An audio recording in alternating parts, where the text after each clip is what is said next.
welcome everybody to our final in a series of 4 webinars that really digs deep into all the parts of a mixed delivery system and what we need to get there.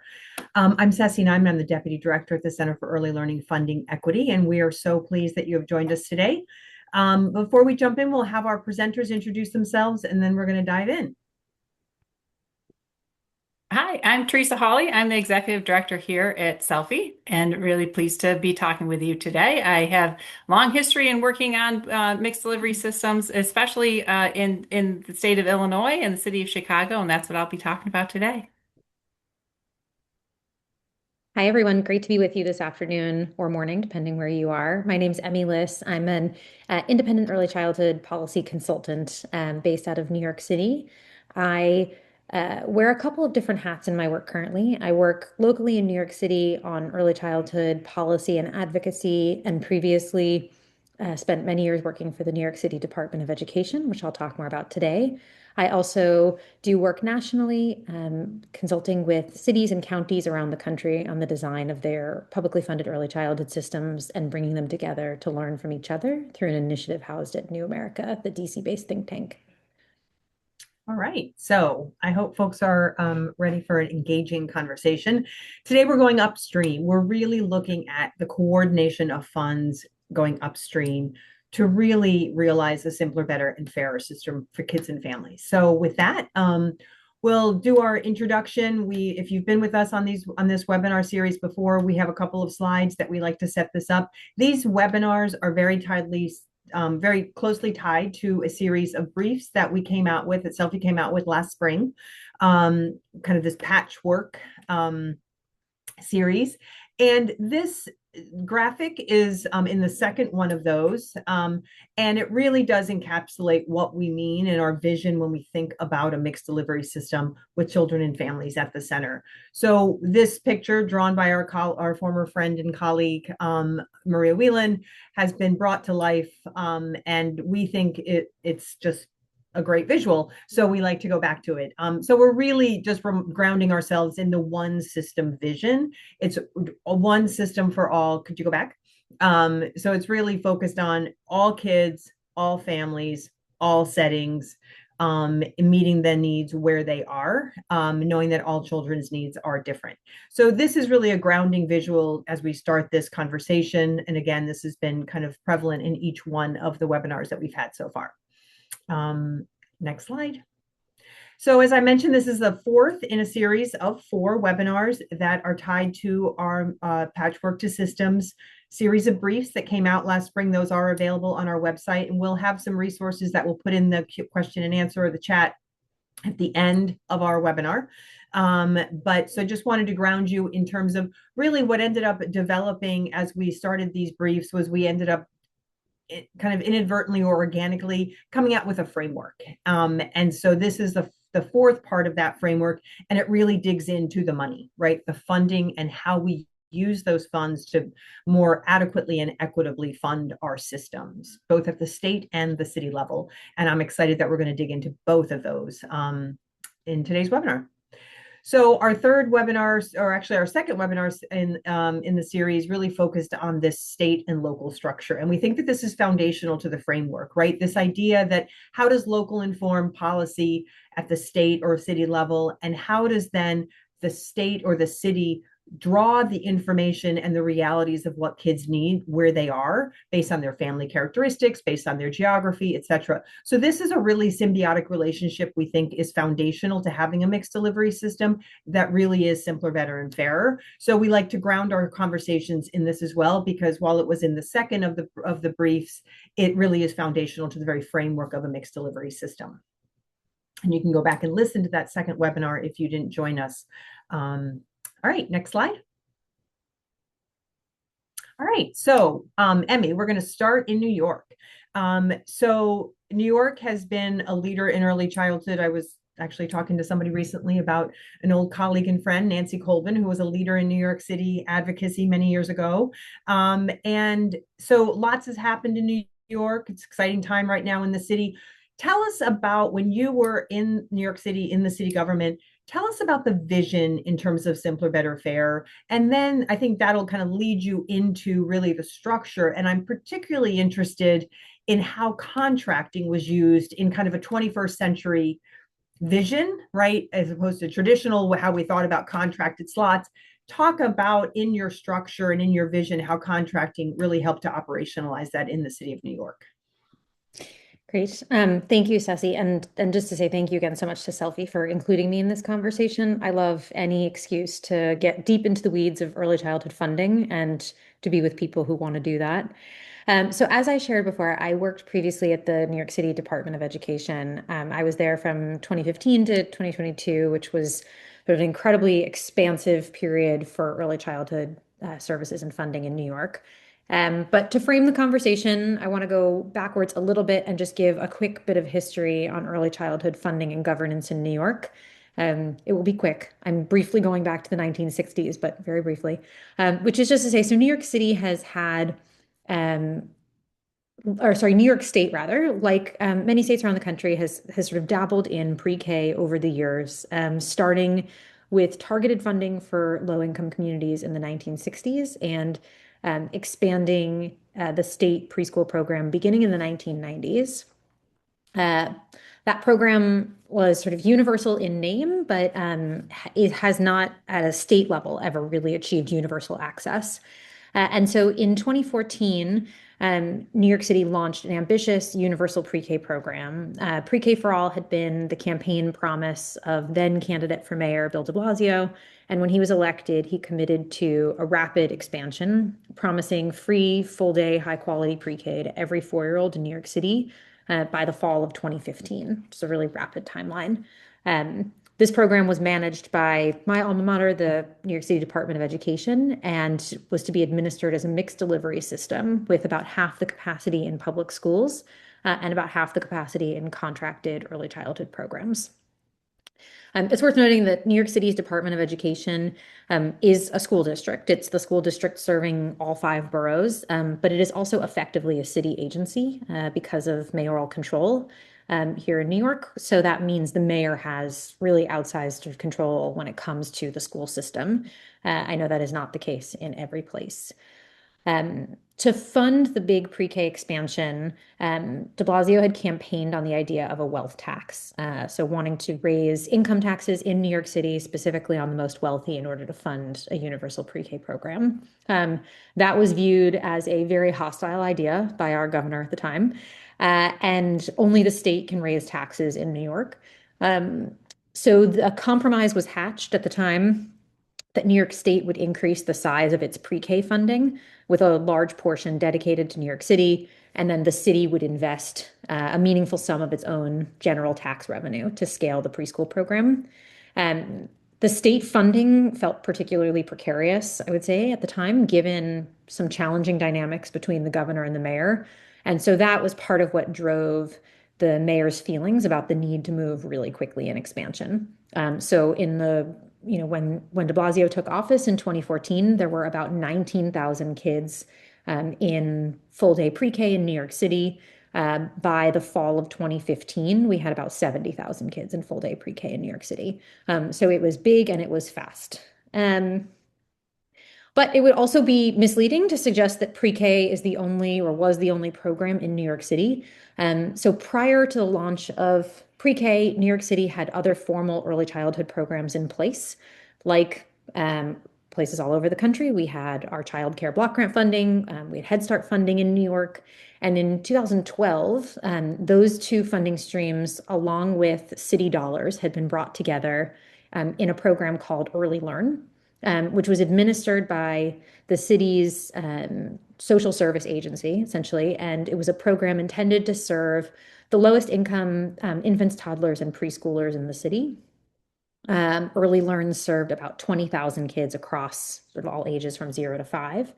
And was different than perhaps the way childcare funding had been administered, in the past or in other places, because in addition to the city's voucher system, which remains in place, Early Learn was a system of contracted care, whereby the city was contracting with individual providers to offer those means tested services to infants, toddlers, and preschoolers. And again, sort of in an innovative way, bringing childcare dollars, Head Start dollars, and general city revenue into those contracts in order to create a more comprehensive program. That said, the launch of pre-K in 2014 really revealed and exacerbated some existing challenges and created some new ones because we now had a means-tested system, the Early Learn system, operating alongside a universal system. We had childcare providers who were working with both agencies. So they had an Early Learn classroom next door to a pre-K classroom in the same center. But they were operating under different contracts and had different requirements for those classrooms. The children were enrolled in those classrooms through different mechanisms, and the reporting back on who was enrolled and how often they attended was different and required different systems. Families had multiple entry points and different application processes. And once families had the opportunity to enroll in a universal program rather than go through the eligibility determination process, it really impacted the enrollment of those early learn programs when families had this choice suddenly. It also brought inequities in teacher pay into much greater relief because you now had a system. We had many, many more teachers, and they were operating under different contracts, being paid different amounts. I promise I'm almost getting to the end of this. And then lastly, it really brought to the fore some of the inefficient administrative and governance processes that we had because we were now running large-scale contracted early childhood programs out of two different agencies with two different sets of government staff. And it was creating all sorts of inefficiencies in the way that the city government operates and limited how much we could intersperse the funding and maximize it. And so all of that led us to 2017, when the mayor wanted to sort of moved to begin expanding the universal pre-K system. At this point, we had pre-K for every 4-year-old, and the mayor was committed to begin aging the system down and announced the program known as 3K for All, which is the city's free preschool program for 3-year-olds. And so when we made that announcement, we used that as an opportunity to also start moving forward on a consolidation of the early childhood system so that we could address many of those challenges I just named. And so at the time that we announced the launch of 3K in 2017, the mayor also announced that the Early Learn system would move to the Department of Education, and we would begin the process of consolidating these two different initiatives into one comprehensive birth to 5 early childhood program. We quickly realized that, well, we knew this before we made the announcement, but I think it became even more complicated than we ever could have sort of realized in terms of all of the moving pieces and the approvals required at the city, state, and federal level in order to really bring the program together. So the work started in 2017. And it wasn't until 2019 that we actually sort of completed the transition and moved the funding and contracts from one agency to the other. And in many ways, the work to really meaningfully integrate the two systems is still underway, though we are in a very different place than we were in 2014. And this was really all motivated by a desire to streamline the system for providers and families and create a more truly comprehensive approach to early care and education in the city. I'm going to pause there. I could keep going, but Ceci, please jump in. That's great. And I love how you just kind of naturally weave. There's the governance piece and the financing piece, and one does not work without the other. We're going to hear a little bit about that in Illinois and as well. I want to ask a little bit in terms of, CELFE does a lot of cost modeling. It's a super important in terms of understanding, well, how much is enough, right? And so I'm just curious, as you looked at the individual funding streams and tried to bring them together through a contracting system to kind of try and kind of balance out across the system, how did New York go about understanding how much to pay for what? On a sort of per slot basis, you mean? Slot, classroom, program, yeah. Yeah. So if you draw contracts, are those each individually negotiated or yeah? Yes. So New York City, and this is where things had been done differently under the Early Learn program when it was at the Administration for Children's Services, versus the way we approached it under pre-K. The way we approached it under pre-K is sort of now the way the city does this writ large. But we ran large scale competitive procurements, and this still happens every couple of years in the city, where the city would assess sort of the demand at a zip code level or even more granular, based on patterns that we saw in kindergarten enrollment, in birth rates, in all sorts of other demographic factors. We would receive responses from providers all over the city, evaluate those, and then award slots in at a zip code level based on our understanding of demand. Um, and to the extent that we had different program offerings, so we have the city has some programs that offer an extended day and year through either child care funding or Head Start. So those are programs that run 10 hours a day, 12 months a year. And then the city's core early childhood program mirrors the school day. How those slots are assigned to communities is based on demographic factors and most particularly poverty. When it comes time to sort of negotiating what's in the contracts per se, we had a sort of standardized template for budgets that was based on our bottoms up assessment of what it costs to run a program. The primary driver being staff costs, which for us, the salary scale that's paid to all staff in contracted early childhood programs in the city, is pegged to a collective bargaining agreement between the union that represents about a third of childcare workers and an organization that kind of bargains on behalf of providers. So not all providers and their staff are unionized, but that union wage prevails across all of the contracts.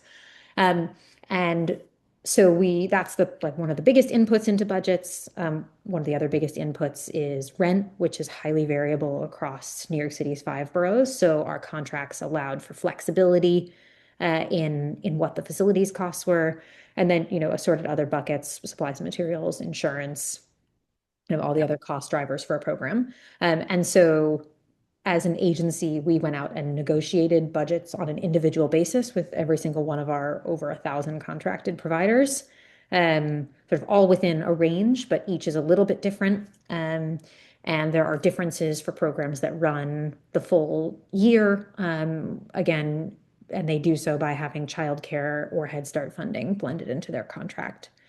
That's kind of high level how we thought about budgeting and the per child cost. Great. I could easily ask you about 10 questions from that, but I won't.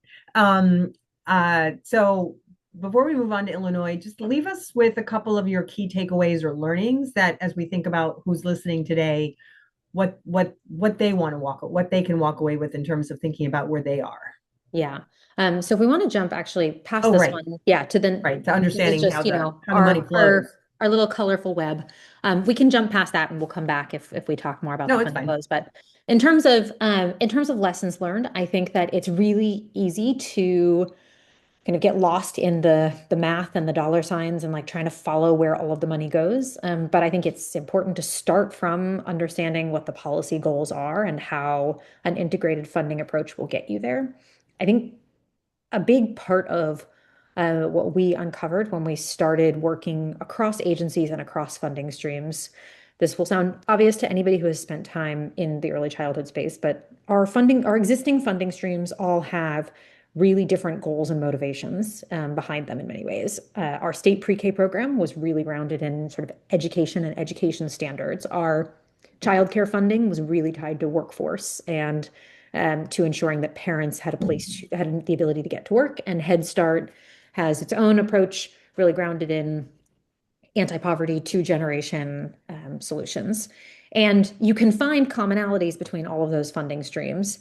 And at some point, you're going to sort of run into conflict when you get into the minutia, because every decision requires you to kind of anchor towards one or more of those aims more than the other. And so I think it's important to understand what it is you're working toward and why you're integrating these funding streams. And along with that, to understand where flexibility is permissible.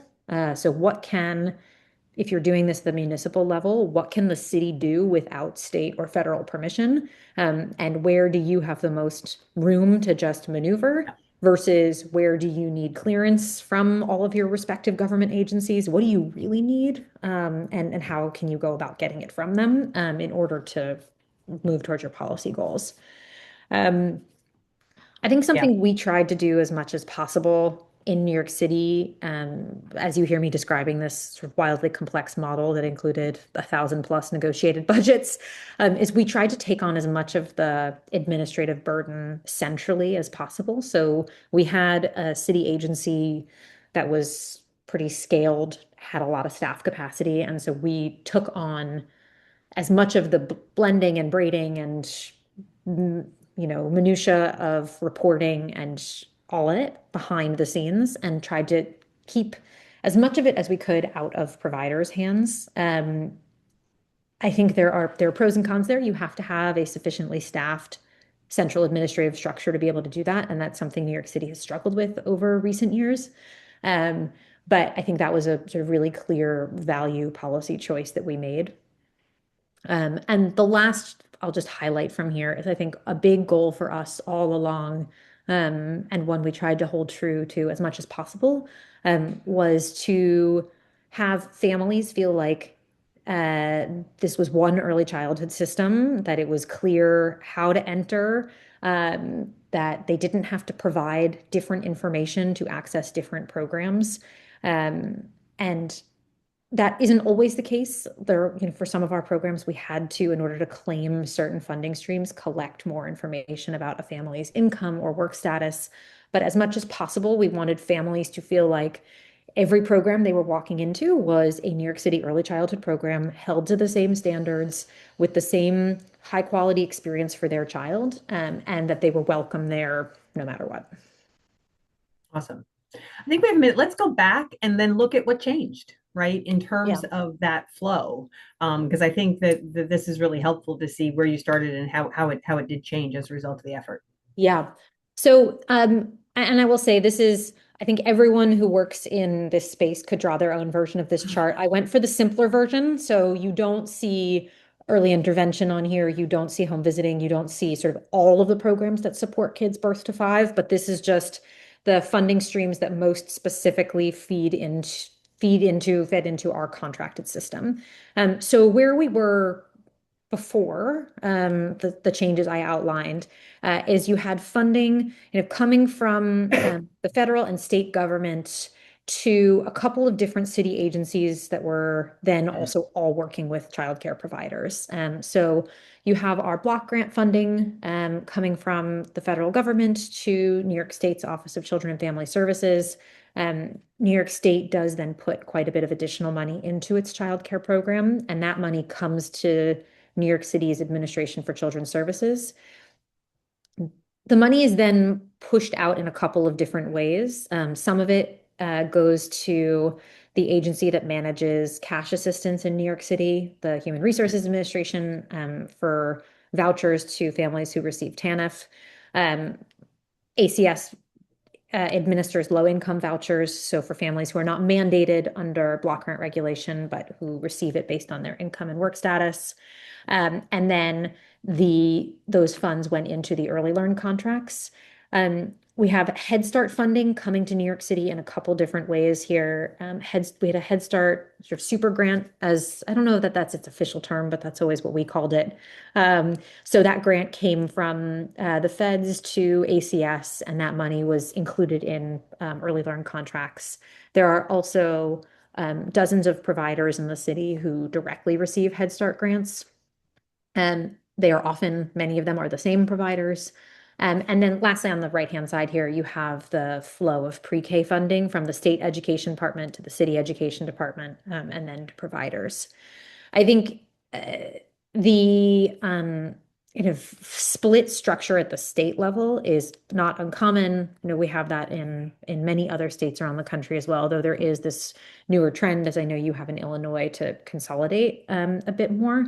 But I think it's just for us, and I think for many cities operating in states where the funding is dispersed, some of the split funding and governance is sort of unfortunately beyond your control, right? It starts at the state where childcare and pre-K are treated as separate programs and delivered to localities as separate programs.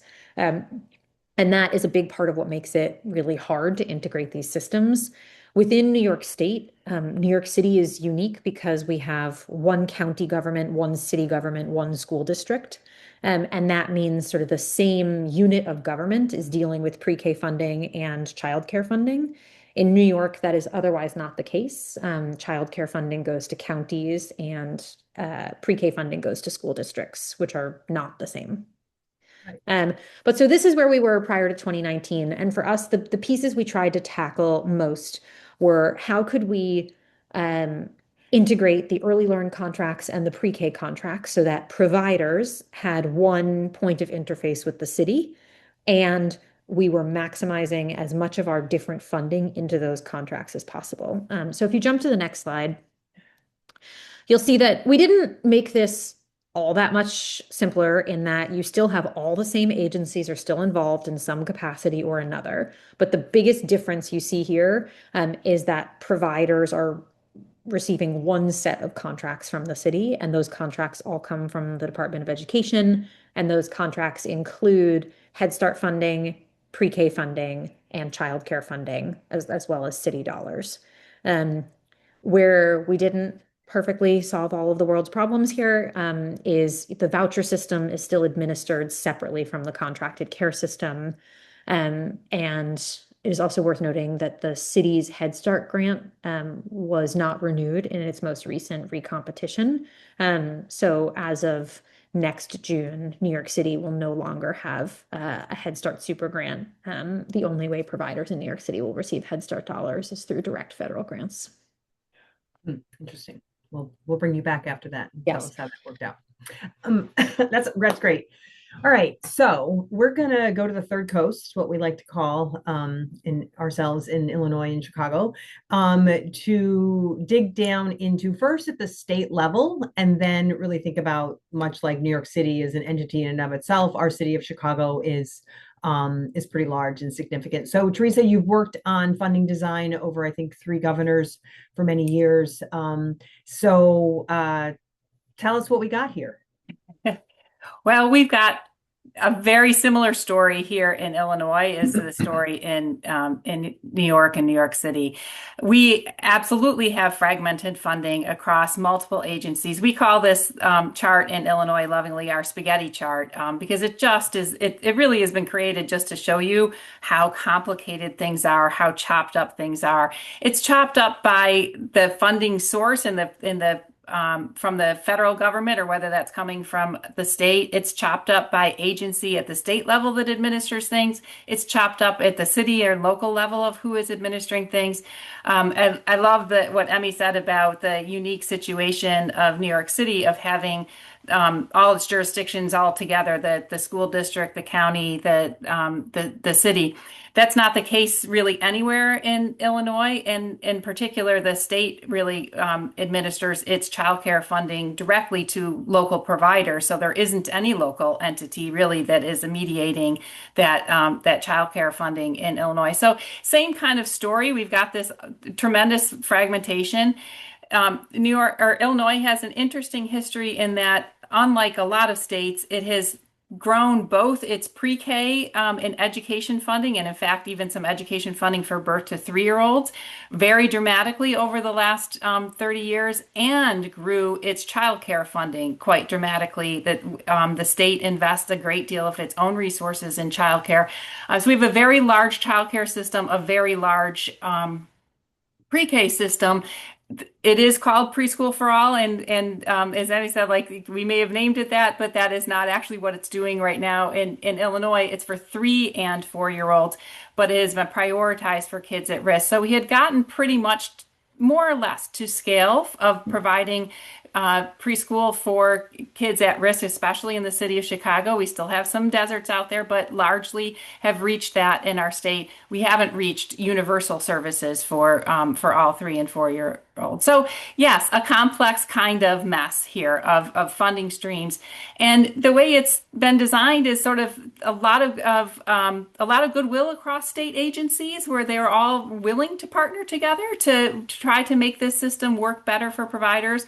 A lot of grace given for people to be able to blend and braid their funding in creative ways at the program level, but all of that burden on the provider to be the one who is doing that blending and braiding. So the fragmented funding has produced a lot of challenges. Among these, so in the next slide here, among this, it's the providers themselves who end up having to manage those multiple funding streams so that they can meet families' needs. If they need to use the pre-K money to have a certified teacher and the childcare money to extend the day and perhaps the Head Start money to provide the comprehensive services, great, but it's all on you, provider, to figure out how to navigate how that all fits together. It's also there's been little consistency in our state. Then how are we meaning to incorporate Head Start into our overall plan here? Because it's as we try to expand services for preschoolers across the state, is it the State Board of Ed's responsibility to make sure that the Head Start is taken into account? Is it the child care system? Like whose job is that? It's all a little unclear. Overall, it's been very unclear whose job it is to make sure that the kids who are in full day year-round childcare and are being supported by our child care assistance program are getting the same level of services in terms of quality and rigor as the kids who are able to take advantage of our mostly school-based pre-K program. And that's sort of like, again, whose job is it? It becomes really unclear.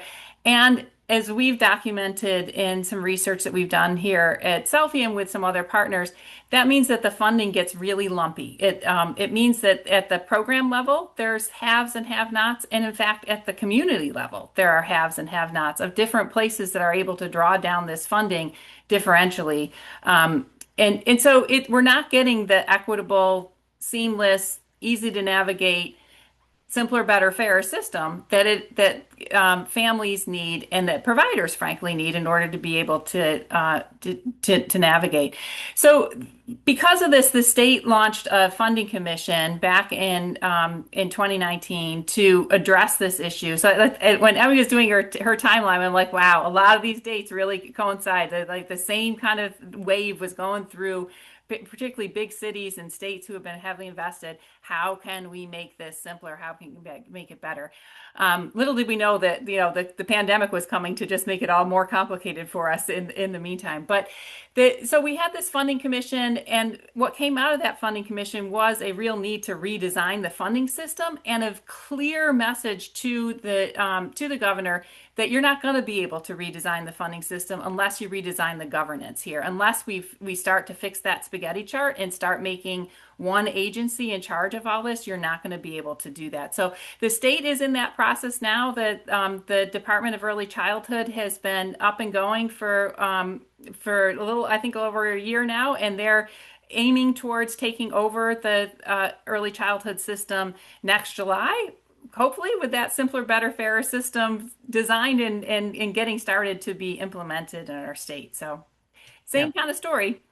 Yep. Interesting. And if anybody ever questioned why Teresa started the Center for Early Learning Funding Equity, now you know the trajectory that brought us to CELFE, because this was really her experience and all of our experiences in Illinois in terms of early care and education. So much like New York State is a big state, invests in its early care and education system, Illinois is the same. New York has New York City and Illinois has Chicago. So let's drill down in the city of Chicago. Very similar dynamics, similar demographics, I'm sure. Tell us about what's happening in the city and how what's happening at the state and city kind of coincides. Yeah. So, when we zoom in on just the early learning services, and particularly early learning services for low-income families in the city of Chicago, that the funding for that comes from a variety of different funding sources. certainly early Head Start and Head Start are a big part of it. It's at least a third of the funding for early childhood services that come into the city of Chicago. And Prevention Initiative is our 0 to 3 funding stream that is an education funding stream, comes from the State Board of Ed through the Chicago Public Schools into the Chicago programs. And Preschool for All is our 3 to 5-year-old funding stream there. So each of these funding streams has their own requirements, but a really important innovation that the city of Chicago did, in that sort of 2015, 2019 timeframe was to start to think about, look, these program standards aren't that different. How can we bring them all together into one unified set of program standards and hold everybody responsible for meeting that more unified set of program standards? And at that same time, they simplified a little bit the way that the money flowed in the city. Chicago Public Schools had been individually contracting with providers for the education money, while the Department of Family and Support Services contracted for Head Start. They were a super grantee, and for some of the childcare money. So you had everybody had multiple masters that they had to work with. So the city tried to simplify that a little bit, and at least for the community-based organizations, the money then for that Prevention and Preschool for All went to DFSS so they could put it out alongside the Head Start and early Head Start money. I say alongside of because the innovation that Chicago wasn't able to quite get to, that New York was able to do, was to actually integrate those into truly a single contract that was like trying to get to a single amount of money that folks were getting, more parallel contracts that people were getting for each of these different funding streams. So over the years, the idea of triple funding, meaning having programs that had early Head Start and Prevention Initiative and childcare, or Head Start, Preschool for All, and childcare, became more and more common in the city. We had a long history of 3 and 4-year-olds who were being funded with extended day and childcare and all that, being funded through the DFSS, and the kids who didn't need that extended day, 3 and 4-year-olds, were being served, whether Head Start or Preschool for All, in the Chicago Public Schools. But when the city moved to try to go to universal 4-year-old full day pre-K, so we now have universal access to pre-K in the city of Chicago, at least for full day. They needed the room, they needed the structures for that in the schools, and so the schools largely got out of the business of serving the 3-year-olds, and the 3-year-olds were being served more in the community-based organizations. The 4-year-olds being served a little bit more in the school. So a lot of changes that in the way that things were happening at the city over those years, and to throw in yet another wave of changes. Like New York City, Chicago got recompeted for its Head Start. It's still, the DFSS still does do some of the Head Start, but now we have multiple grantees of Head Start. So the complexity only grows in terms of trying to figure out how to fund this system. All right, so we've just done some work in the city of Chicago, which was fun to go back and redo and update some of the work that was done in 2019, pre-pandemic. So talk a little bit, Teresa, in terms of where the city is today and what the opportunities are. So I think one of the things that we're learning is that it is great to align all the standards so that people have a clearer picture of what it is that they're being asked to do. But unfortunately, we've got a system now where we have different providers who have different combinations of funding in the city. So some programs, like I said, are receiving that multiple funding streams, like they're getting everything: Head Start, Early Head Start, Preschool for All, Prevention Initiative. There are some programs, especially if they're not serving kids below the poverty level, maybe they only have the Prevention Initiative or Preschool for All funding from the city or the state. There are some programs still that have only the Head Start or Early Head Start. But again, regardless of the funding combination that they might have, they're being expected to meet all the same standards. One of the things that's really challenging about that is that as the city has designed its funding stream over time, it has historically and currently prioritized keeping consistent within each funding stream. So there's sort of like an amount per child that is given for Preschool for All, an amount per child that's given for early Head Start. Those, and that's sort of whether or not you have the other funding stream to match up to it. So again, this idea of getting kind of lumpy funding out there where you have some programs that have all of the funding streams and so they're able to meet the standards. You have other programs that don't get all the funding, these funding streams. And there's been a lot of changes over the years in the degree to which folks are drawing down and being able to use our childcare funding stream, which again is separately administered by the state, doesn't pass through. So we're not able to combine that all into one single grant. It makes it really challenging for us to make sure that all kids have access to what they need and that the city is able to do an efficient and equitable distribution of the resources that it has. Yep. So we can go to the next slide and then we're going to, so just really quickly, much like New York, what are the takeaways? Thinking what can people apply where they are, whether it's in a city or a state? And then we actually don't have any questions in the chat. So I'm going to open it up to you guys to have the conversation, and I'm going to ask you a couple of my questions. But let's get the takeaways from Illinois and Chicago. I think our biggest takeaway as we look at the situation here in Illinois and in Chicago is that somebody's got to actually be responsible for the sum total of public money that a provider is receiving and making sure that that's enough for them to actually provide the services that they're being asked to provide. And similarly, like that we're responsible in making sure that we're not overfunding anyone along the way. We need to make sure that we're getting the right amount of money to people. That's especially difficult if the funding streams are administratively in different hands and responsible to different agencies.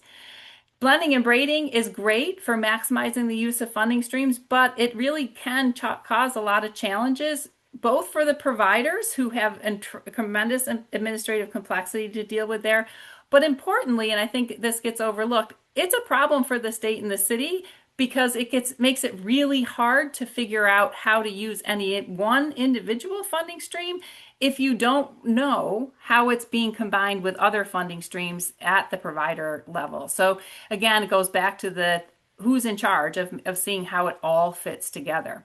And then obviously, really importantly, if you prioritize internal consistency within a funding stream, it's going to be nearly impossible to ensure equity across funding streams and across providers if the providers all have different combinations of these funding streams. So overall, our takeaway is it really is one system. Whether you want to believe it's one system or not, it really is one system.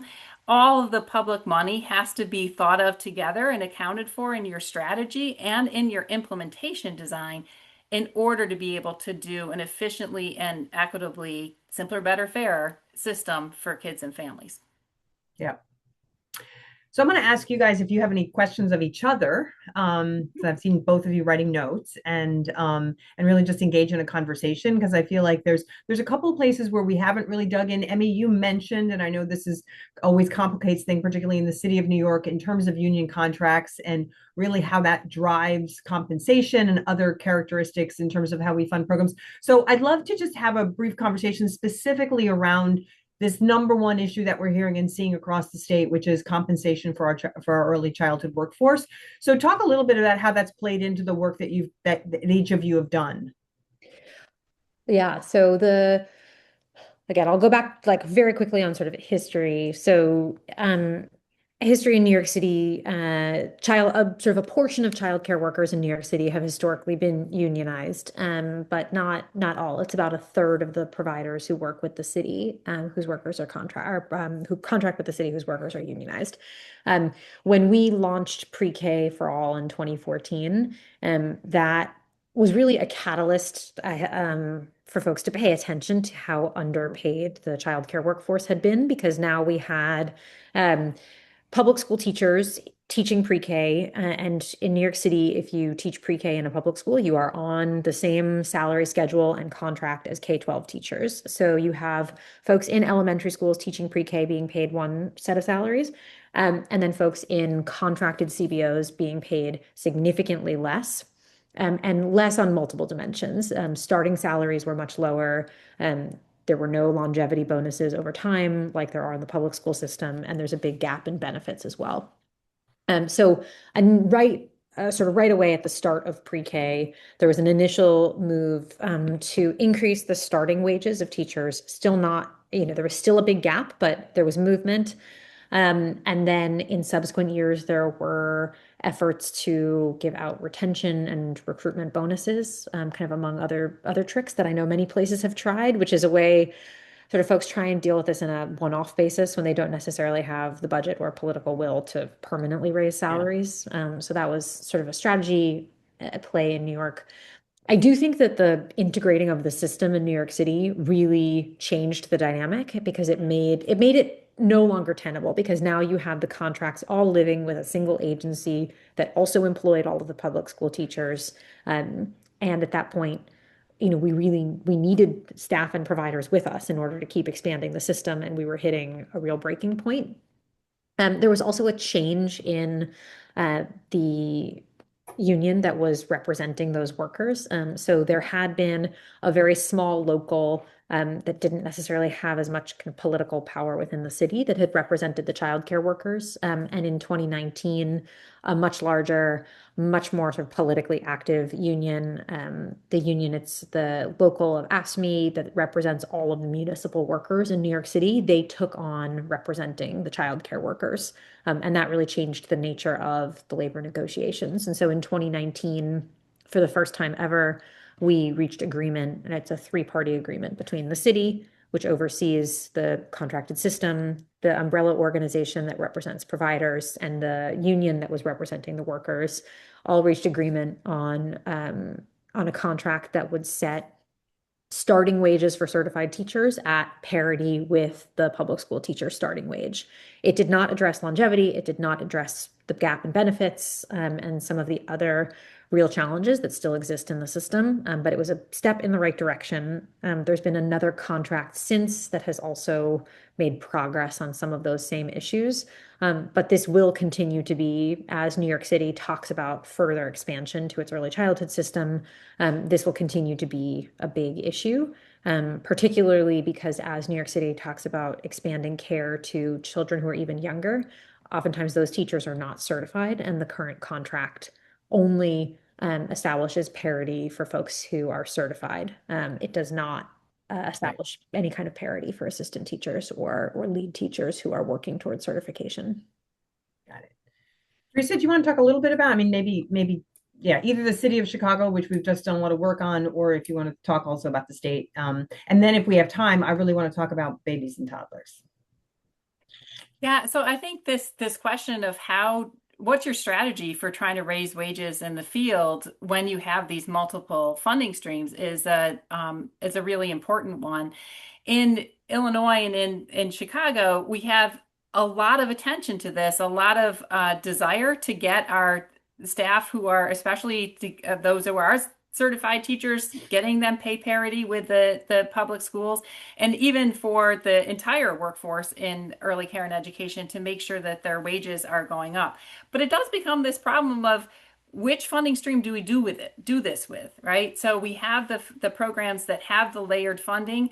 Sort of the intention there is that maybe those layered funding streams are the ones that are supposed to make sure that those folks have adequate wages, but that those funding streams are not always designed to make sure that there's enough resources in them, enough teeth in them as well, to make sure that you're able to ensure that you have enough resources going to programs to be able to pay those higher wages. The state has done a strategy for the people who don't have layered funding, who are just operating on the parent fees and child care subsidy certificates, for those programs to get another layer of funding that can help start to raise wages of people in the field.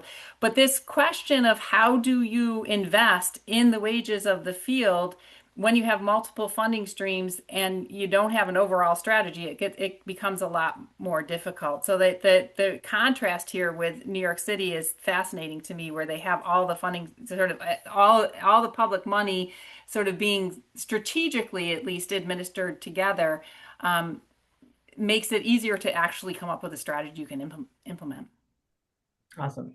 We do have two questions now in the chat. I think this issue of compensation. Well, actually, the first one is New York in terms of that incredibly rapid expansion, and kind of what what were the costs to the system in terms of, I think you've spoken to some of this in terms of like the pay parity, the credentialing, the monitoring, the compliance, like where that all went Yep. in that rapid expansion and how that was handled.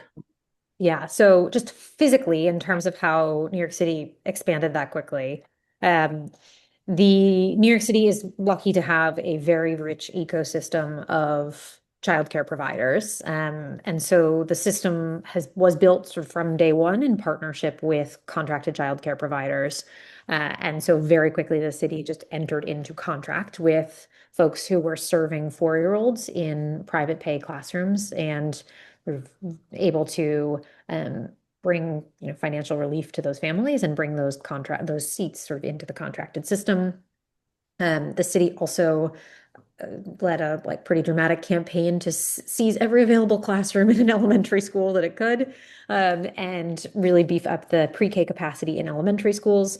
And then in communities where there just weren't enough contracted providers and not enough school space, the city also began to create new facilities entirely, what we called pre-K centers, which are operated by the Department of Education, staffed by Department of Education teachers.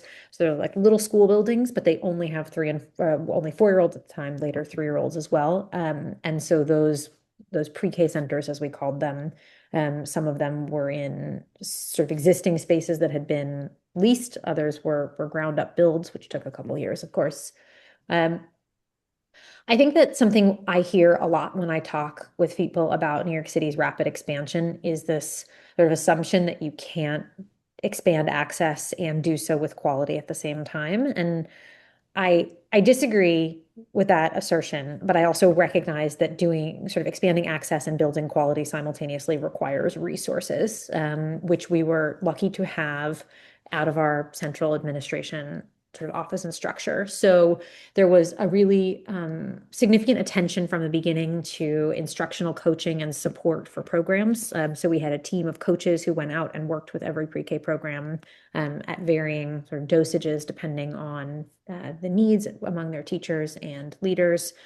We had a team of social workers that went out and supported programs on social emotional development, behavior regulation, and other things that came up. We had a pretty strong sort of central policy apparatus where we could, manage any incident reports and sort of focus on compliance, on health and safety, as well as sort of business operations and anything related to the budget. And then the other piece that I haven't touched on yet is expanding so quickly relies, of course, on building the capacity, but it also relies on families knowing about the program and wanting to participate in it. And I think we never took for granted the idea that, if we build it, they'll come. There was a really strong focus from the beginning on family outreach. And so the city hired a big team of folks who were not the typical people who would have ended up in the Department of Education. They were like former union organizers and political campaign workers, and like folks who were very used to the idea of going door to door and they treated pre-K like a campaign. And so we had the contact information for every family whose child was turning 4 that year, and they went out and found them. And that work continued year over year because it's a new group of families you have to convince every year. Yeah, that's great. Wow. And then, Teresa, and I think this is one of your slides touched on it, the second to last slide. With this, it's this idea of paying providers for what they're doing. So this idea that if there's a common set of standards in the Chicago Early Learning Standards, how does that differentiate and how does that affect the kind of payment, right, or cost per program?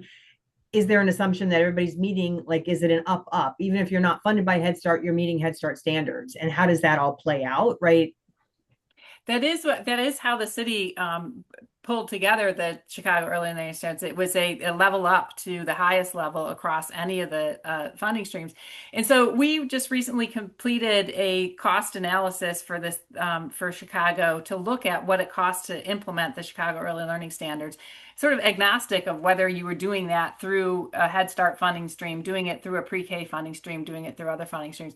And yeah, I think to some extent, like the idea that yes, that it would be, if you meet those standards, that this is what it's going to cost. I think that's our real challenge here, is that it costs what it costs, even if you don't have the other funding stream.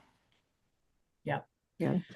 Can I jump in on that just to say, I think this was the question of sort of different standards and what it costs to meet them was something that came up a lot for us when we were integrating the contracts in New York, because what we had heard from providers who had been part of the system that integrated childcare and Head Start funding was that all of those providers were held to Head Start standards, even if they didn't have Head Start money.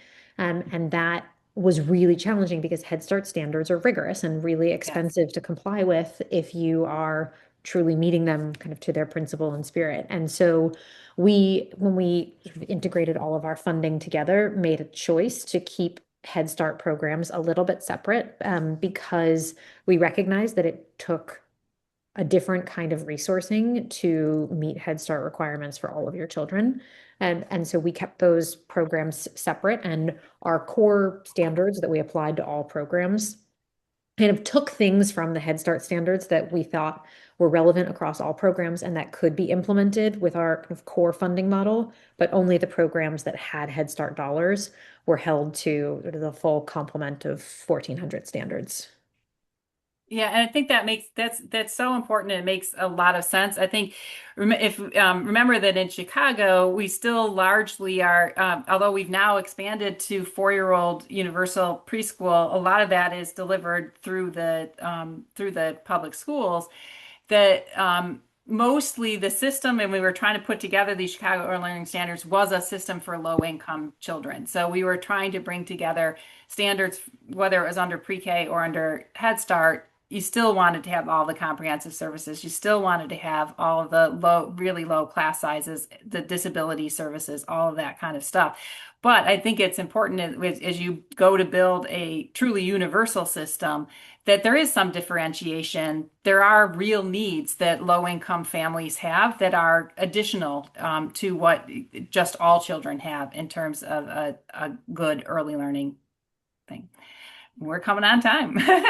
We are. So we're not going to be able to talk about babies and toddlers on this webinar, but there's lots to talk about in terms of the impact on infant toddler care and community-based programs. For sure. When we see cities and states really expanding school-based preschool, which we think is a good thing, but we have to be thoughtful about what does that mean for our larger system.